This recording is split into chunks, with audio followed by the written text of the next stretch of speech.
Good day, folks. This is Greg Judy at Green Pastures Farm. Today, we just moved the cattle into this bottom. We've got this frozen creek for water. And so what the boys are doing is that we're chopping multiple holes. Not big holes, that was probably, I don't know, 2 foot by 1 foot wide. There's another one over here. I'm gonna walk on this ice. Go slow, boy, it is slick. Woo. What you gotta be careful is when you cut ice, the cows have got to be standing on something solid. You can't just go out here in the middle of this ice and chop a hole and expect them to drink. It's not gonna happen. But they went, the boys started at the far end of this creek, and Isaac's over there whacking on one now, and David's skating. He's from Louisiana. He's never skated before. Got a little skating in while they're cutting their ice.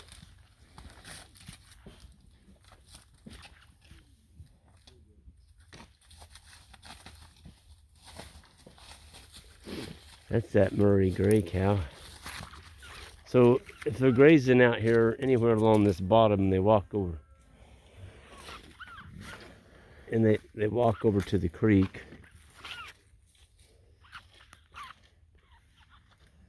They're gonna have them a place to drink. I think I'm gonna have Isaac come back and cut one more hole right there. Looks like that's a popular place. Hey, yeah, already when I get over here. Boy, it is slick out here. We had them up in the brush paddock the last day and a half, doing the same thing, watering off Coon Creek. And once you get that ice broke, the cows keep it open through the daytime.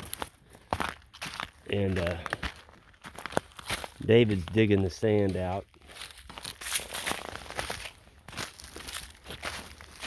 Pretty good pool of water right here.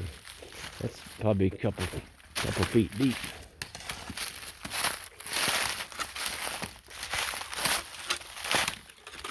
Yep, there's another good hole.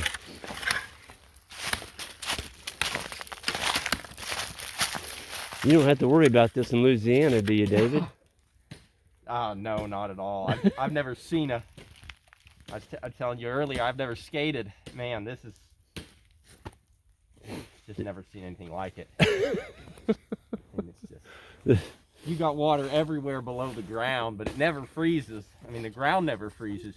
Right. You can put a pipe 6 inches above the ground, PVC. It won't freeze. You know, it's safe, you know. Yeah. You don't even really have to drain it. It might freeze on a really bad day, but it'll never crack. Yeah. Oh, there you got another one loose. That's not the case in Michigan. Watch your foot, David. There you go. Get it a little closer to the bank, that'd be awesome.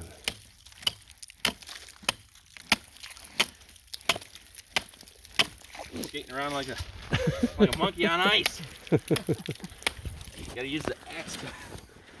Y'all notice me and David's got coats on. Isaac, he's got a flannel shirt on with how many layers under there? 2? 2, yeah, 3 layers. 3 layers. I don't need this many layers to this morning. Yeah, not with you swinging like John Henry. Oh. That ought to do it. Hey, Isaac, that one spot over there where those cows are going down, Yeah. that's a real popular spot. Let's go cut one more right beside Right there. Right beside it. All right. Maybe on the right-hand side there. Yep. It seems like they're kind of pushing on each other. There's some nice ice right here for skating. Yeah. Hey, be careful with that axe. Yeah, might have to bring my skates out here. Go on this on the creek here. Yeah. Well, you know, we used to skate the creeks. Yeah. It's actually a lot of fun until you hit a little rock sticking up. That little rock kind of stops that skate pretty quick. We used to play hockey on the creeks. Oh, yeah. Crazy, that water's already freezing. I know. They'll keep it open today though. It's supposed to get warmer today. Yeah. Still not Minnesota warm though. I think George was saying it was minus 30 below there this morning.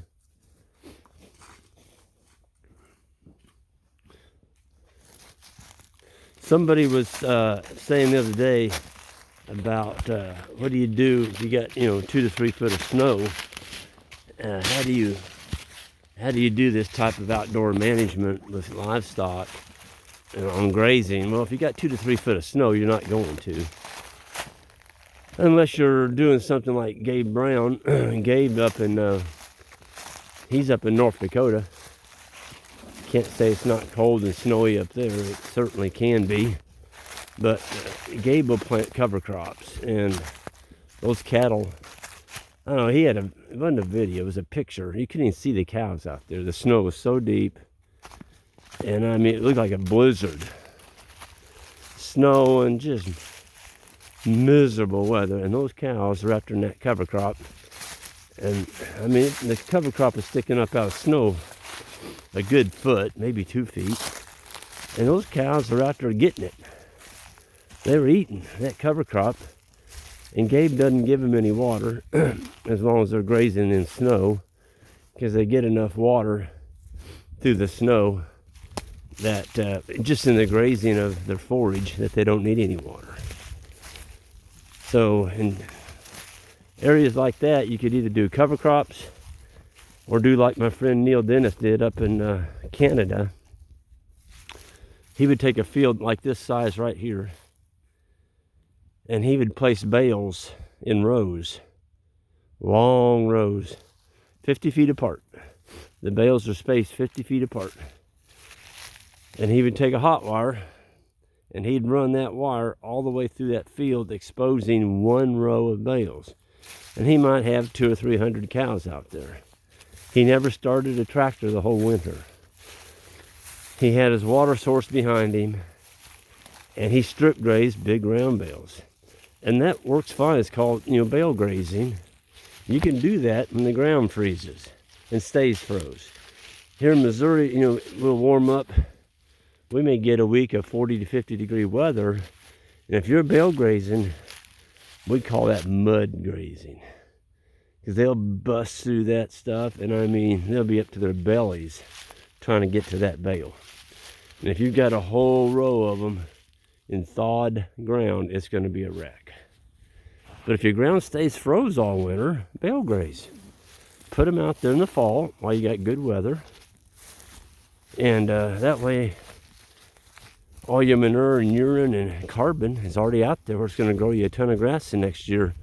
And Neil had a term for it. He called this deep massage method. So those cows would massage all that hay and carbon and manure down into that ground. And in the springtime, where he did that bale grazing, he'd make them clean it up before he gave them another row, so the hay wasn't real deep, the waste, if you want to call it, or what they didn't eat. And I'm telling you, he had the most beautiful pastures you've ever seen in your life the following year. I mean, unbelievably gorgeous. And Neil grazed, at that time, he was doing 1,000 stalker heifers. He'd bring them in at 600 pounds, and they'd ship out around 8. Because up there where he was at, he had a very short grazing season. I think it was 90 days, something like that. I miss Neil. He passed away several years ago, and for those of y'all that met Neil Dennis, whoops, sorry about that. For those of you who ever met Neil Dennis, you'd never forget him. He was one of the most passionate people about holistic, managed, adaptive, whatever you want to call it, mob grazing person you ever met in your life. He was just unbelievable, and I just thank my lucky stars that I got to be around Neil and his wife a few times, and it's one of those special times in my life I'll never forget it. And you can't teach the the term I want to come up with. You can't teach the passion and the eagerness to learn that Neil had. He was always monitoring and looking at the soil conditions and measuring temperatures and looking at soil life and plant species and weight. I mean, just you name it. One of the things I remember, I'll share with you all, when the owners of these heifers would come and get them, they'd weigh 800 pounds. They'd put them in feedlots up there. And the feedlot owners started recognizing that the cattle that Neil grazed, because Neil moved them 7 times a day. He had a bat latch on a timed release, and they would be moved every hour all day long. So in the morning, he'd put up 7, 8 paddocks, and those 1,000 head would move themselves the rest of the day with a timed gate release with temporary paddocks. And so they had tremendous gut function because they were eating high energy plant tips every day.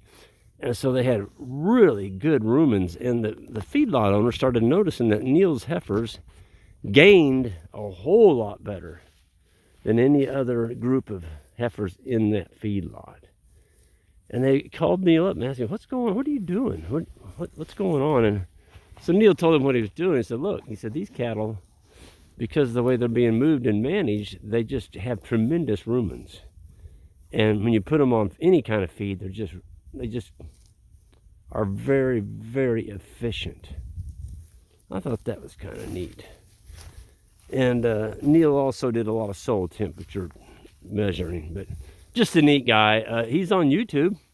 If y'all have never heard of Neil Dennis, type it in. Neil Dennis YouTube. There's some videos there of Neil when he was still alive, moving that great big herd of heifers and his farm up in Canada. Neat guy. Anyway, I'm going to go ahead and sign off here. My fingers are just about froze to this camera. I'm switching back and forth so they don't get froze. But it's cold out here this morning. And for Missouri, it's cold. I'm not going to tell you what the temperature is, but it's cold. The boys are pretty much done chopping the ice. I got the mineral moved over. I had to take it all the way around through that brush, down that road, and I set her down over there. So we're ready to call today, and we're not going to be feeding any hay today. They've got some really good stockpile out here, and you know, every day you don't have to feed hay. If a herd this size, that's keeping about $400 in your pocket. So that's significant when you start multiplying that times 30 days. That's $12,000 a month in food that you don't have to provide for your animals. Let them do it. Y'all hear anything bawling? All I hear is snip, snip, snip. It's a wonderful sight to see animals feeding themselves on January 6th. Everybody's feeding hay and we're still grazing. But Greg, it takes so much time to do this. I don't have time to be moving a wire. I'm too busy in the hayfield. Yeah, okay. That's what you want to do all summers, bale hay, go ahead. But you're a lot better off focusing on your grazing. Get rid of your hay fields, graze them. Graze them. Get them fenced, put some water out there, and you'll start making a whole lot more money. And you'll find out if you have to buy your hay, you're not going to feed as much of it. That's because it costs you money every time you put one out. If you're baling hay off your farm, you don't put a value on it. And you just, it was just extra grass. I just baled it up. Didn't cost me anything. Yes, it did. It cost you a ton of money. Because that's grass you could have put through a cow and had you another baby calf to sell. Anyway, I'm out of here. Jan and I are going to be taking off. We're going to the Missouri Cattlemen's Association. I'm giving a talk down there. Actually, they asked me to be the keynote speaker this year. I've never been. But we're going down to the Lake of the Ozarks to, I think there's going to be 500 other Missouri cattlemen down there. Looking forward to it. So maybe I'll see some of y'all down there. For next time, hit that subscribe button on the way out, and y'all have a great day.